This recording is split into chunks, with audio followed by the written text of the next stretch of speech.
নমস্কার। ভাগ্যবার্তা অনুষ্ঠানে কারুর জন্ম ছকের অষ্টম স্থান অশুভ স্থান বলা হয়েছে। এই অষ্টম স্থানে যদি অশুভ গ্রহ, যেটাকে কুর গ্রহ বলা হয়, সেই গ্রহ যদি অবস্থান করে, তাহলে আপনার শ্বশুরবাড়ির দিক থেকে, সেটা ছেলে হোক বা মেয়ে হোক, জাতক জাতিকা উভয়ের ক্ষেত্রেই প্রচণ্ড শত্রুতা দেখা দেবে।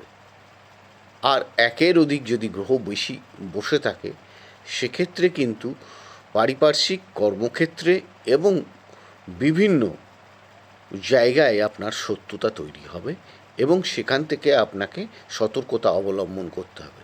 না হলে কিন্তু আপনার জীবনের অযথা বদনাম, অপবাদ এবং স্ত্রীর সুখ স্বাচ্ছন্দ্য এবং স্ত্রীর আত্মীয় স্বজন হইতেও আপনাকে বদনাম আসবে আপনার। এটা মনে রাখতে হবে। আর আপনাকে এর প্রতিবিধান যদি নিতে হয়, সঠিক হরস্কোপটা তৈরি করে D1 D7 এই সমস্তগুলো যেগুলো আছে সেইগুলোকে বিচার করে তার প্রতিকার করতে হবে।